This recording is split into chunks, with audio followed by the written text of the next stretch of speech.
Hey, what is up guys? GuitarRock here, welcome back to another Wuthering Waves video. Alright, a lot of you guys have asked me about team building, so I figured, we gotta make that video, get that out there because a lot of people need to understand how team building works, and I figured, some explanation is gonna be quite important as well because I think understanding which character fits in what slot is gonna make a lot of sense. So first things first, let's talk about the best teams right now available to us. Alright, if you are building Encore right now, her best team is going to be Encore, Sanhua as a sub DPS, and Verena as a support.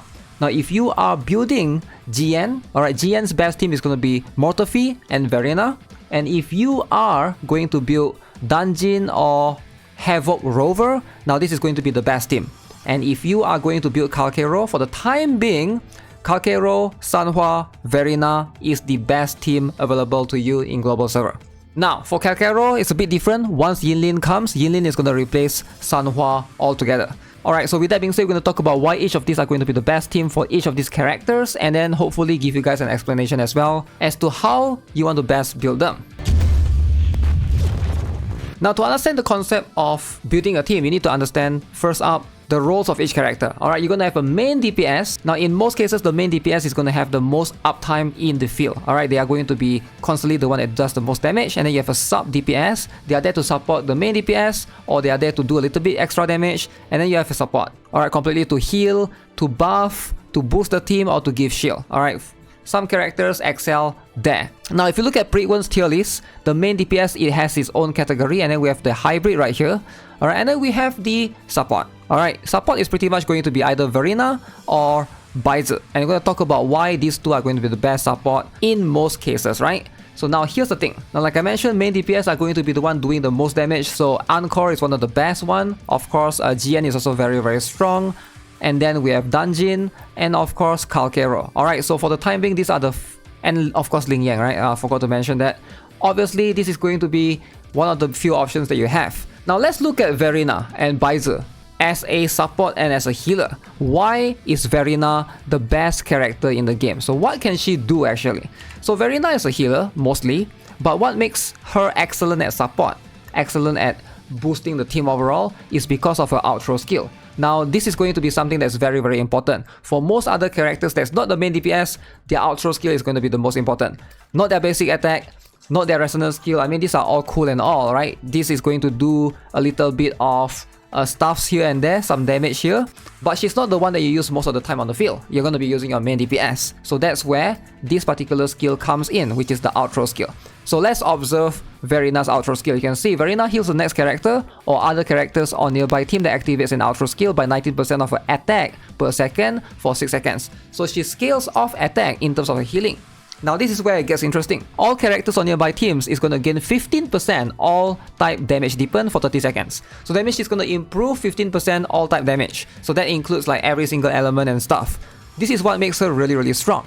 Now, why is she better than Baizi then? Because Baizi has the same thing. Let's look at Baizi. So this is Baizi's one. Baizi has literally the same concept. Alright, Baizi hits the next character by 1.54% of her max HP. So Baizi scales off HP as opposed to Verena. Make sure you guys know that, alright, when you're building them in the echoes and stuff. And then you can see the heal character gain a 15% all type damage deepen for 6 seconds.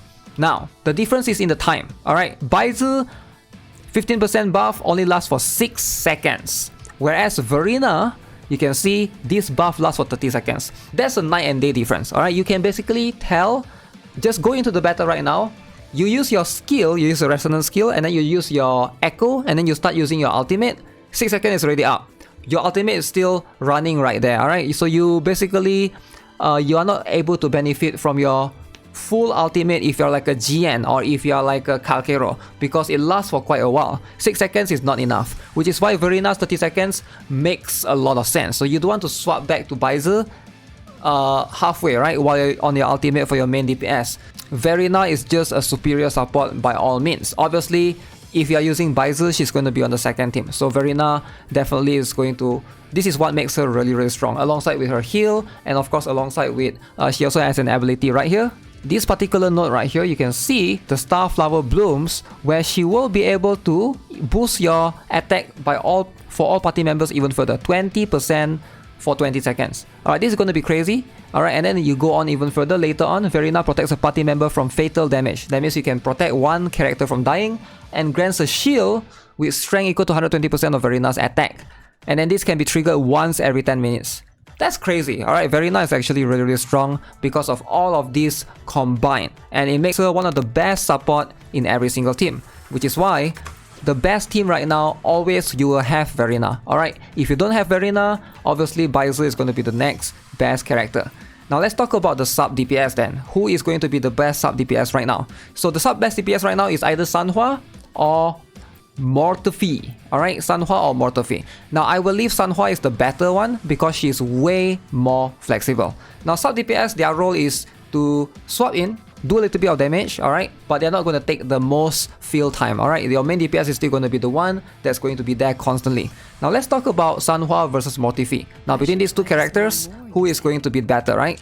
So the same concept applies for the sub DPS. They have a very unique outro skill. So Sanhua's outro skill right here, you can see, this is going to be when you swap her out, right? The next character gains 38% basic attack damage deepen for 14 seconds, alright? So again, a basic attack damage deepen, as far as I know, this is like an extra multiplier alongside with all your damage that you do, which is going to be like a very insane thing, right? If you think about it. Now with that, you're going to be able to do like 38% extra when you use basic attack damage. Now basic attack, that means there are a lot of characters that can spam this, right? For now, Calquero is going to be a very strong character that can pair with Sanhua, right? Now if you notice one thing, in most teams, Sanhua is going to be the recommended one. So Sanhua pairs with Calquero, Sanhua pairs with Encore, because those characters are going to spam their basic attacks. What about GN then? GN, his best slot is going to be Mortefi, because Mortefi is a little bit different. If you guys are not aware, his outro skill, similar to Sanhua, alright, gains 38% heavy attack damage deepen for 14 seconds. So as opposed to Sanhua, basic attack, Mortefi is heavy attack damage. So it depends on what the character is doing ideally. So to determine who is going to be better for you or your team, you gotta know like what kind of character you are, what kind of character you're using, and are they more reliant on basic attack or heavy attack. Now let's have a look at GN skills. So GN, when he casts his ultimate, which is the Resonance Liberation, you can see he enters this thing called the Qing Long Mood. Now he's going to perform 3 continuous attacks dealing arrow damage, and all of these attacks are considered as heavy attack damage, which is why Mortefi is going to be better, because Mortefi buffs heavy attack damage. Now as for Calquero, alright, I'm going to pull him up. His Resonance Liberation right here, this is his ultimate, alright, you can see. Now what is the Death Blade gear right here is mentioned.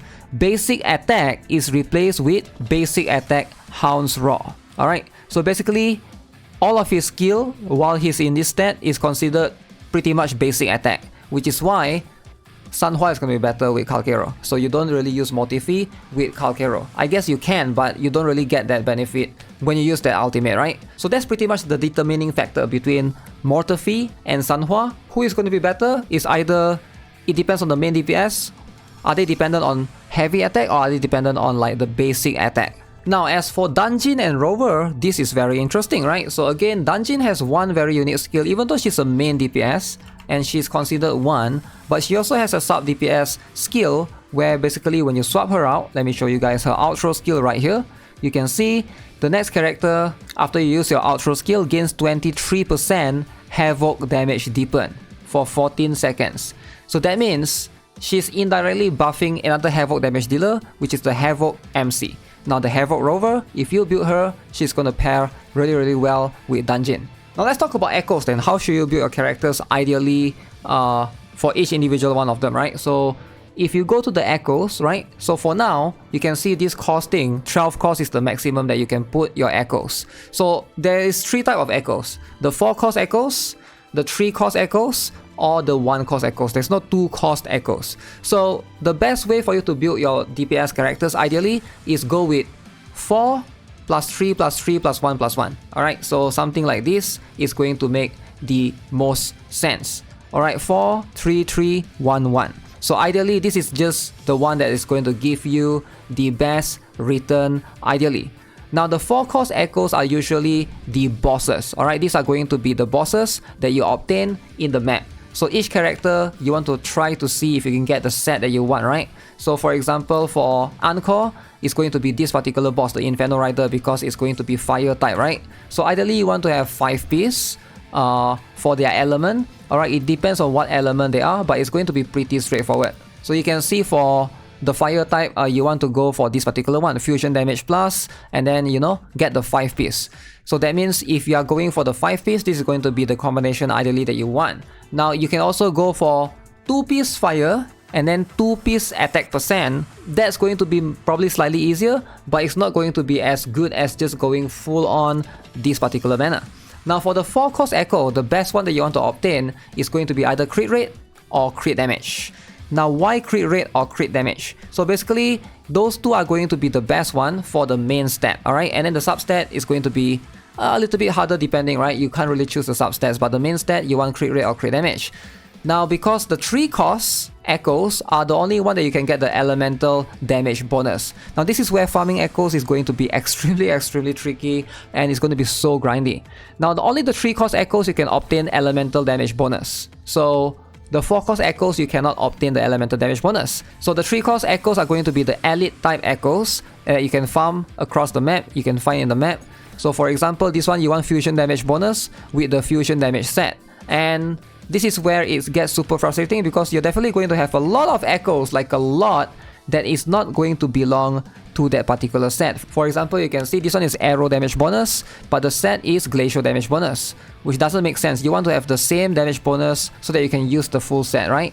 This one as well, spectral damage bonus, but then the set is fusion damage bonus. So you want fusion damage bonus and fusion damage bonus. So it is going to take a while. You gotta like go around your map to try to farm the right echoes. Definitely going to be extremely annoying. But that 2-3 cost that you get, obviously you want to try to get the damage bonus ideally for your DPS, alright? It doesn't matter which stat you are.